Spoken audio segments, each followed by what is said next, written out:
Hey, welcome back, everybody. We are working in the woods today. Finally, we got a nice day here in Southwest Michigan. It's going to be beautiful like the next 10 days here. So I'm super excited to get out and get a little bit done here in the woods.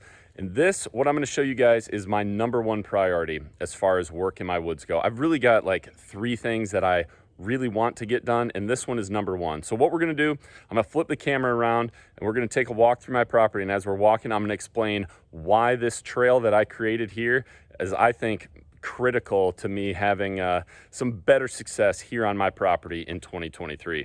So stay tuned.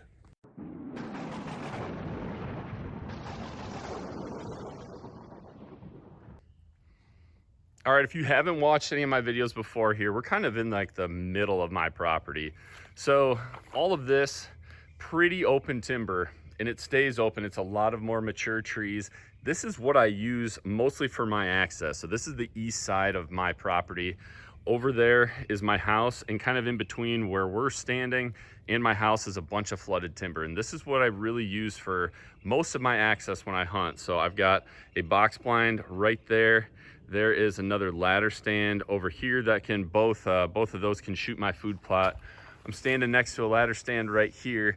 And where we're going is we're going back into arguably the best spot on my property. So this is where that open timber meets some stuff like over here that I've done a bunch of hinge cutting and opened up the canopy over there. And then this stuff is a lot of blowdown. There's a lot of dead ash, a lot of dead birch trees in here. A recent storm, I think, knocked a ton of stuff down. So there are some hinge cuts, but it's a giant mess through there. And that's something that we'll hopefully work on at a later date. But what I wanted is I wanted a trail basically going from what I normally use for access on my east side up through basically the gut of my property. And that's what we're gonna walk. I want this because I have a stand back here that I haven't hunted in 4 years, and it's an awesome spot. It's just super hard to access. So most of this, like you guys can see, a lot of this grass and stuff, this grows up quite a bit into, I don't know, waist high grass. So getting back to that stand, it's back in the corner, kind of where my swamp turns. It's difficult to do it without blowing the whole property up. You can walk the edges, but that is typically where the deer walk.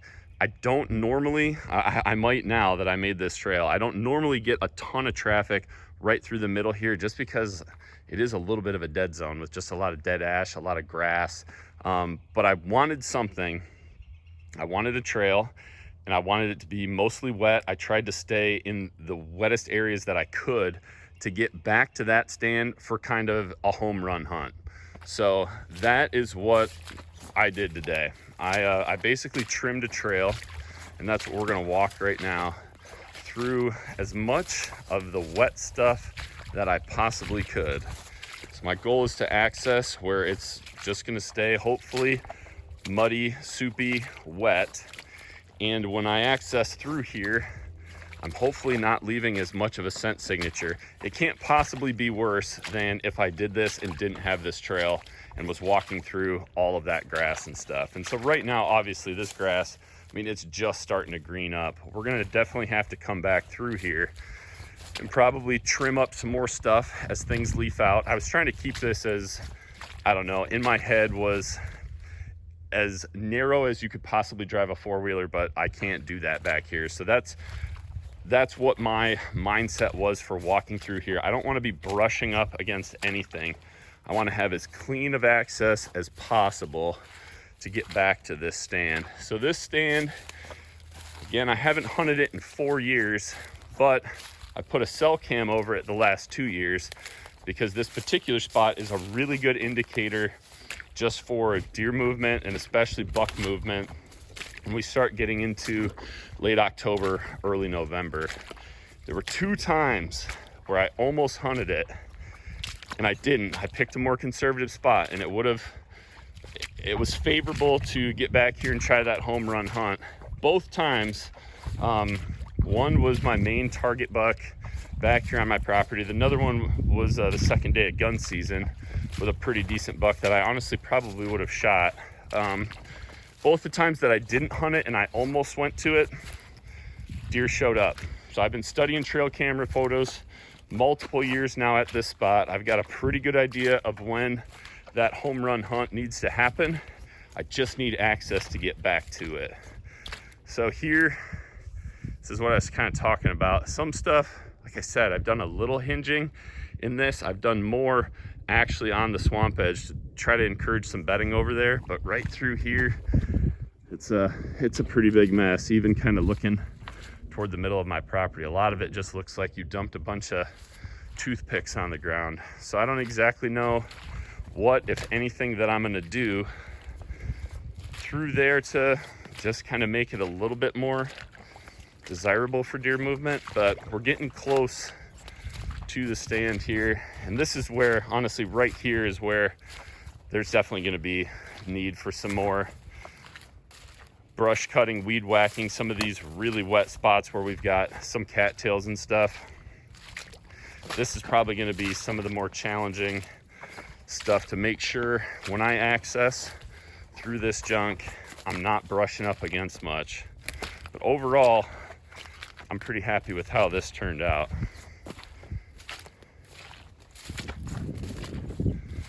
So now you can see the stand right there. So it's been sitting in that tree. It's kind of naked now after some hinge cutting, and I might adjust it a little bit or make it a little higher. I really don't have another tree back here that I like to move it, that would conceal it a little better. So we're gonna probably have to just doctor that thing up. This is an old, really little food plot that I did, and we may or may not plant that again, but this right here is without a doubt the best trail on my property.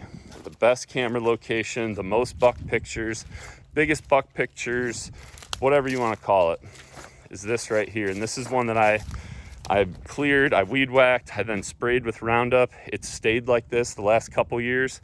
And this is right where my swamp, so all my cattail marsh, where it's really wet, it turns right there, right off that point, and that's where a ton of deer move in and out. There's a lot of bedding in my my south swamp. That one's bigger, and it's got a lot more stuff in it, like dead trees or just high spots, things like that. This one over here is a little bit more just like a sea of cattails.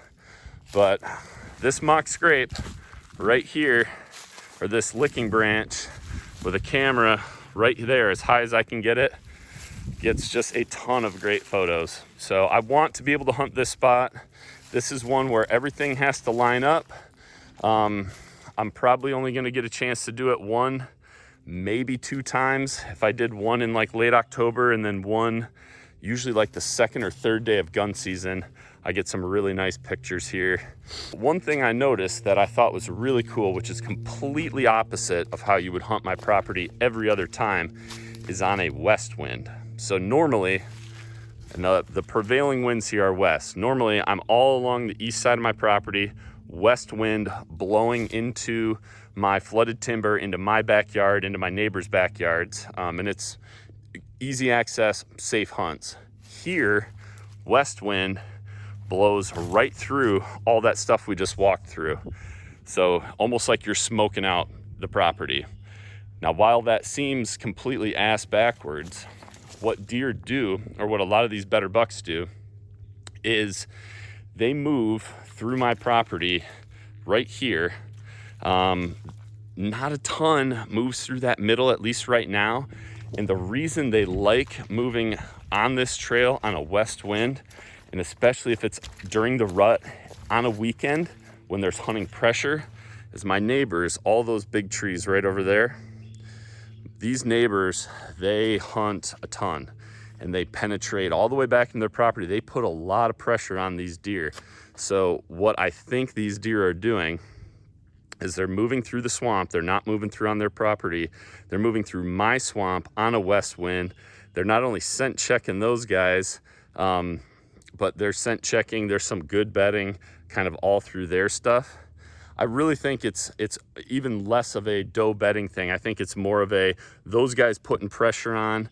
either during the rut or, like I said, that second or third day of gun season. If you get second or third day of gun season, west wind, where I know these guys are going to be hunting, deer are going to be moving through this swamp right through here. And then that's my, you know, that's kind of my home run hunt, to either shoot them or probably give my property a break. One of the reasons why I'm okay hunting kind of this home run hunt in this spot is because I've got a couple other spots now. I'm very fortunate to have access to a few other spots where the hunting honestly is better than my house. So I can take a risk, I can take a stab, I can give it a try. And honestly, if I blow up my home property, I've got other places to go. So I'm fortunate now where I've been conservative. I haven't been back to this stand in forever. I think this year will be the year that I need to try it. I need to see how deer react to me using this trail. I'm guessing it will probably put a damper on things for a couple weeks, but I think I can get away with it 1, maybe 2 times, coming right up through there, getting into that stand, sitting for the whole day and seeing what happens.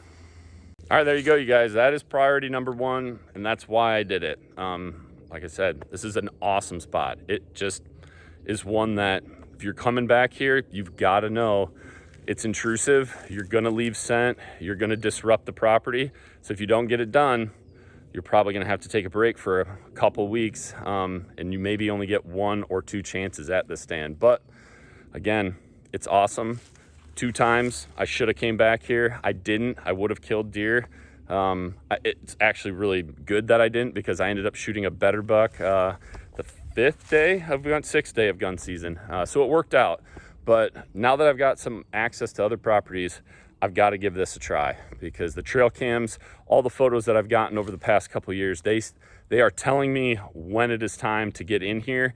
So I got to try it, and that's how I'm going to do it. Walking through just a bunch of wet crap and leaving as little ground scent as I can. We'll see what happens. So thank you guys for tuning in. I hope you enjoyed this. If you did, do me a favor, hit that like button down below. Also, don't forget to subscribe. We got a couple more habitat projects coming up, and I just hope you guys have a wonderful, wonderful Easter weekend. Thank you for watching. Remember, be a sportsman, make a sportsman.